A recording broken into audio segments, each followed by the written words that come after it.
자, 국민의당이 다른 당과의 통합 문제를 두고 내홍 조짐을 보이고 있습니다. 먼저 당내 상황에 대한 박지원 전 대표의 목소리를 직접 들어보겠습니다.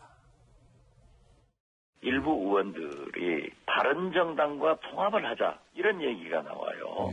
동교동계가 아닙니다. 바른정당과 통합한다고 하면은 민주당과 하는 것이 낫다 하는 것이 와전됐는데.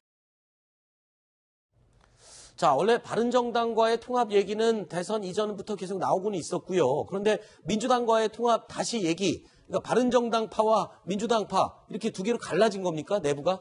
대선 직후 바로 주승용 전 원내대표가 바른정당과의 통합을 공식적으로 발표를 해버렸죠. 네. 그러니까 통합을 논의해야 된다라는 식으로. 그래서 당시 주호영 바른정당 원내대표가 과연 이게 뭔가 그러고 주승용 전 대표 회동을 하게 되고 그래서 네. 굉장히 뭔가 이루어질 것처럼 이런 분위기가 있었습니다. 그러니까 바로 동교동계, 그러니까 예전 이제 김대중 대통령을 따랐던 호남의 중심축이죠. 네. 거기서 바로 반발을 합니다. 그 이유는 딱 하나입니다, 사실은. 바른정당의 유승민 후보가 대선 기간 동안 여러 차례 햇볕 정책을 비판했습니다. 네. 안철수 후보한테도 햇볕 정책의 또 공이 뭐냐. 네. 과는 알겠는데 공이 도대체 뭐냐라고 여러 차례 지적을 하고 비판을 했는데 결국 동교동계 입장에서는 햇볕 정책을 부정하는 세력과 햇볕 정책을 반대하는 정당과 합당을 한다. 도저히 용납이 안 되겠죠. 따라서 동교동계에서는 차라리 그럴 바에는 민주당으로 다시 합당을 하자. 네. 그런 얘기가 나오고 있는 겁니다. 그런데 이 안철수 전 대표 입장에서는 다른 건 몰라도 민주당, 사실 민주당에서 뛰쳐나온 사람 아닙니까? 그런데 민주당과 통합 얘기 제일 받아들일 수 없는 사람이 안철수 전 대표일 것 같아요. 그렇죠. 안철수 전 대표 입장에서 보면 말씀하신 대로 민주당에서 내가 뛰어나와서 새정치를 위해서 국민의당을 창당을 했는데 네. 지금 상황 변화가 없는데 내가 낙선하고 민주당이 집권 여당이 됐다고 해서 거기 들어가는 게 나의 명분에 맞느냐는 게 하나 있고 네. 또 하나는 실리적인 측면인데 안철수 전 대표 그렇게 얘기했습니다. 5년 후에 50% 넘는 지지를 받는 사람이 되겠다. 네. 그래서 다시 도전한다는 얘기가 아니었습니다. 그렇죠. 지금 이 소수파를 이끌고 민주당과 통합해서 거기 들어가서 차기로 나올 것으로 예상되는 안희정 지사라든지 이재명 시장과 붙어서 5년 후에 민주당 후보를 차지할 수 있겠느냐라는 네. 실리적인 측면을 생각해보면 답이 안 나온다는 거죠. 네. 그래서 이제 국민의당의 재선위원이 저렇게 얘기하신 것 같은데 네. 누굴까요? 대충 저는 짐작할 글쎄요. 가능성이 있습니다. 통합에 통합하는 게 맞다고 국민의당의 보고. 재선위원 몇 분 없는데 그중에서 안철수 의원 측근 찾으면 대충 나오지 않겠습니까? 네. 예. 장기적으로 바른정당과의 통합을 하는 게 맞다고 보고 민주당과 통합하는 사람은 단호히 배격하겠다. 저게 이제 호남이 아닌 안철수 의원의 어떤 측근 의원들, 친안파의 생각은 저런 것이죠. 차라리 바른정당과 통합을 해서 중도에서 세를 불리는 게 안철수 전 대표의 차기를 위한 행보에는 훨씬 도움이 된다고 보는 겁니다. 네. 자, 이쯤 되면은 안철수 전 대표 입장에서는 당의 중심을 좀 내가 들어가서 빨리 잡아야겠다. 이런 생각을 하지 않을 수가 없을 것 같습니다. 자, 그래서 대선을 준비하고 있는 듯한 안철수 전 대표, 그럼 당권 도전에 나설 가능성도 있어 보이는데 어떻습니까? 예, 문병호 전 최고위원이 이런 얘기를 했죠. 안철수 대표가 일선에 복귀해서 중심을 잡고 다시 역할을 해야 된다.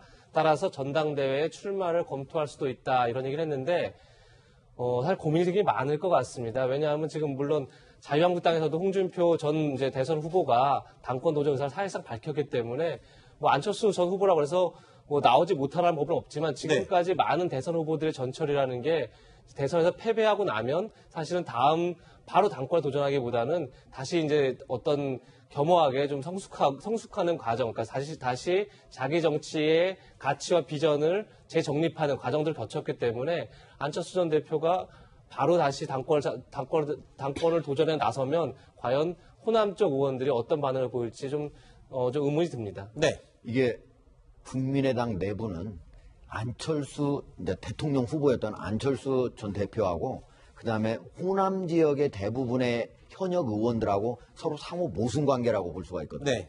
왜냐면은 안철수 전 대표 같은 경우에는 이 자리에서 반드시 5년 동안 잘 견뎠다가 네. 다음에 대통령 후보로 나와서 대통령에 당선되는 게 목표잖아요. 네. 그런데 호남 지역의 대부분의 그 의원들은 다음에도 다시 국회의원에 당선되는 게 최고의 목표예요. 그렇겠죠. 예. 그런데 지금 현재 국민의당과 그다음에 더불어민주당에서 하고 있는 그런 전체적인 정책, 문재인 정부의 새로운 정책을 보면은 최근에 문재인 대통령의 지지율이 호남에서 무려 94%까지 올라왔습니다. 네.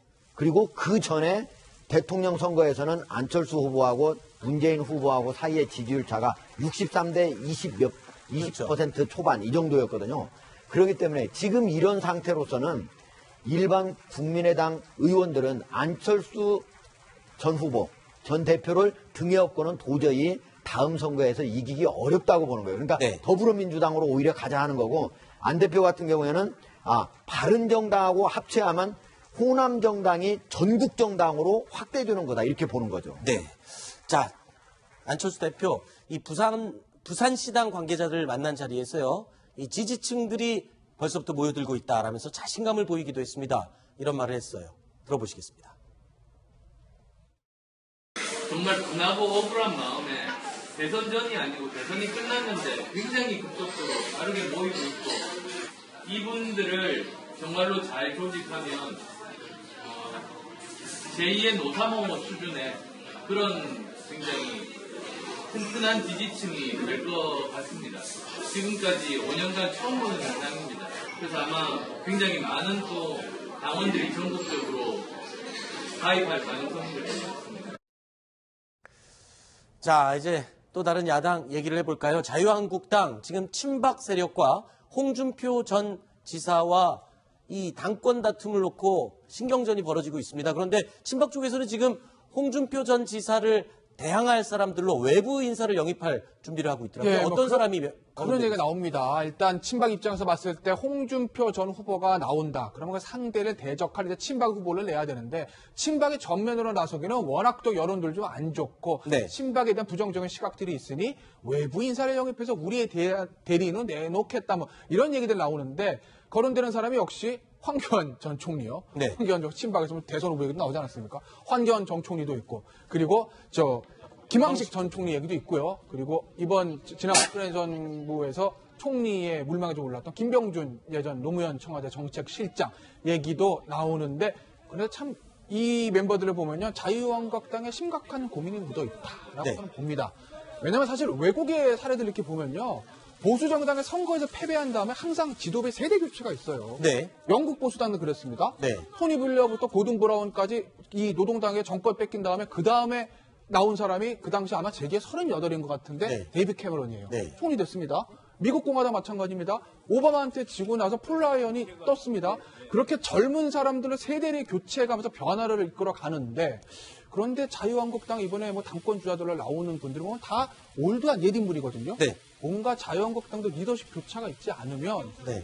글쎄요, 저는 자유한국당 미래가 어떻게 될지 참 네. 안타깝습니다. 자, 그리고 유승민 의원과의 불화설을 뒤로하고 일본에 갔다가 돌아온 김무성 전 대표.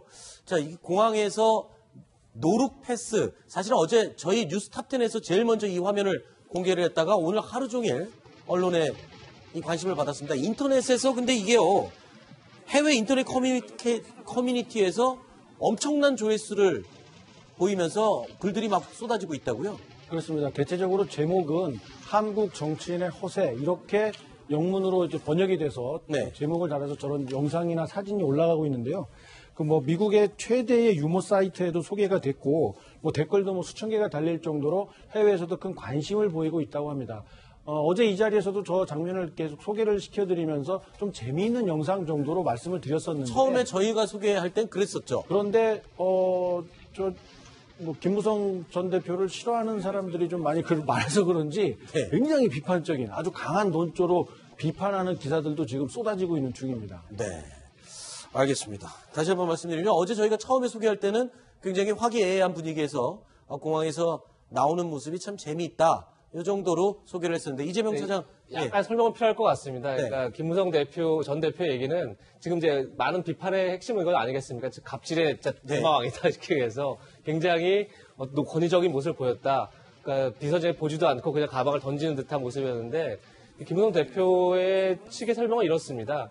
나오기 전에 이미 기자들이 밖에 서 있다는 걸 알고 있었습니다. 네. 그래서 기자들의 일문일답을 해야겠다라고 생각을 해서 나오니까 비서진이 보였고, 그래서 그냥 가방을 넘기고 바로 기자들에게 갔다, 이제 이런 이제 해명인데요. 네. 좀 너무 그러니까 영상이 바로 보지 않는 것만 나오기 때문에, 그러니까 나와서 문이 열리자마자 영상만 보이기 때문에 굉장히 좀 권위적인 모습으로 그렇게 네. 비치는 측면도 있다. 한 가지 더 뭐 변명 아닌 변명을 대신해 주자면 이 또 다른 국회의원들 출국할 때는 직접 저렇게 캐리어 들고 가는 사람들은 화면에 거의 찾을 수가 거의 없거든요. 드물죠. 그러니까 캐리어를 직접 갖고 왔다는 것도 어떻게 보면 또 이례적이다. 이렇게 제가 대신 변론을 해드리겠습니다. 자, 뉴스탑10은 이렇게 친절합니다. 자, 뉴스탑10 다음 순위 내용 확인해 보겠습니다.